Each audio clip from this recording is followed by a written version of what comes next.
goal of this video is to take you from zero knowledge to a functional understanding of object-oriented programming, specifically focusing on theoretical difference between structures and classes. If you are learning to code, you have likely encountered these terms and perhaps found the distinction unclear. By the end of this session, you will understand exactly how data is organized in programming, why we moved from simple structures to complex classes, and how these concepts form the backbone of modern software development. Introduction. In the world of computer science, how we organize data is just as important as how we process it. When writing simple scripts, individual variables often suffice. However, as applications grow in complexity, we require more robust ways to model the real world.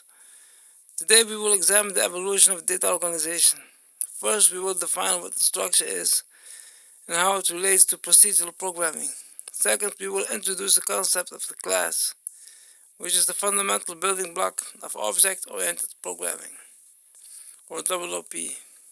Finally, we will compare the two to understand when and why to use them, touching upon essential principles like encapsulation and data integrity. We will proceed in a logical, step-by-step manner to ensure clarity. Section 1. The foundation. What is a structure? To understand the classes, we must first understand the problem that structures solve. In the early days of programming or in purely procedural languages like C, we often dealt with related data that was logically disconnected in the code. Imagine you are writing a program to manage a library for a single book. You might have a string variable for the title, a string for the author, and an integer for the page count. If you have one book, this is manageable, but if you have 1,000 books, managing 3,000 separate arrays of variables becomes impossible. This is where the structure or struct comes in. A structure is a composite data type. It allows you to group variables of different types under a single name. In our library example, we create a structure named book. Inside this structure, we place the title, the author, and the page count. Now, instead of managing loose variables, we manage book objects. Think of a structure as a container or a passive box. It holds data, but it does not perform actions. It is transparent in traditional structured programming. If you want to change the title of the book, you write a separate function, pass the book structure to that function, modify the data and return it. The structure itself has no defense mechanisms. It is simply a collection of data points open for inspection and modification. This is effective for simple data storage, but it presents a risk when building large systems, which leads us to the next concept. Section 2. The evolution, introducing the class. While structures are useful for grouping data, they lack the ability to manage their own behavior.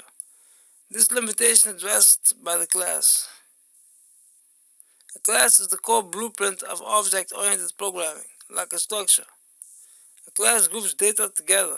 We call these attributes or properties. However, a class adds a significant new layer, behavior.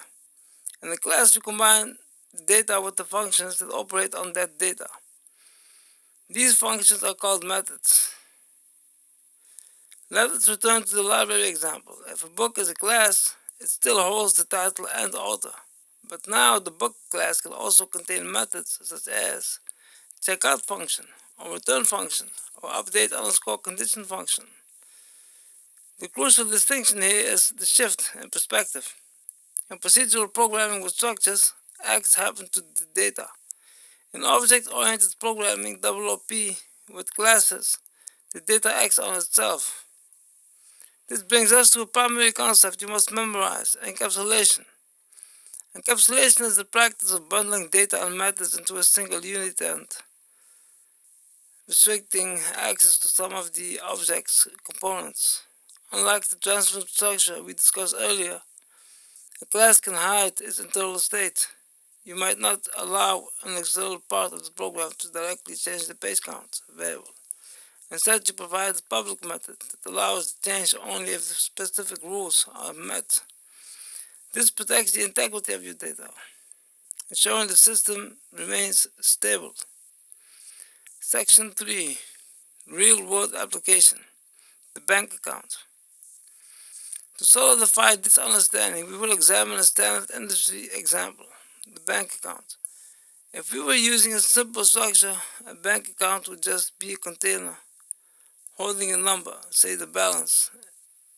Any part of your code could access that balance and set it to any number, including a negative value or a nonsensical figure. There are no safeguards. Now consider the bank account as a class. The data of the balance is made private. This means no external code can touch it directly. To change the balance, you must use a method defined in the class, such as deposit function or withdraw function. Inside the withdraw from method, the class includes logic. It checks is the withdrawal amount greater than 0 and is the withdrawal amount less than the current balance. If the answer is yes, the deduction occurs. If the answer is no, the action is blocked. This is the power of the class. It's not just holding the money, it is enforcing the rules of banking. It ensures that the object, the account, can never exist in an invalid state. A structure cannot do this. A structure relies on external functions to be careful. A class takes responsibility for its own state. This is why in enterprise software development, classes are a standard tool for modeling complex business logic. Section 4. Inheritance and composition. Once you understand the basic class, you must understand how classes interact. There are two primary ways to structure these relationships: inheritance and composition. Inheritance is a relationship. For example, a saving account is a bank account. It inherits all the properties of the generic account, like having a balance, but adds specific features, like an interest rate. This allows for code reusability. You write the logic for deposit once in the parent class, and all child classes can use it.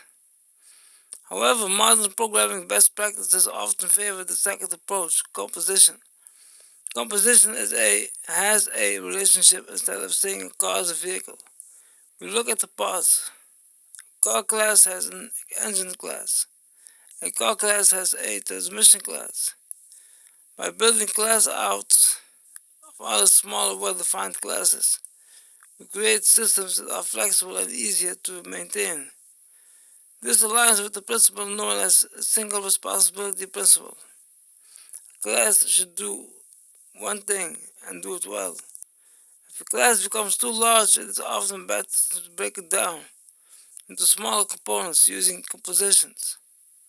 When designing your software, ask yourself, am I describing what the object is, inheritance, or am I describing what the object is made of, composition? Conclusion. To summarize what we have covered today, we began with structures, which are passive containers used to group related variables together. They represent the foundation of data organization but lack internal logic. We then advanced to classes, the blueprints of object-oriented programming. We learned that classes combine data with behavior through methods. We discussed encapsulation, the mechanism that protects data from invalid states, using the bank account analogy to demonstrate why this control is necessary. Finally, we touched on how classes relate to one another through inheritance and composition.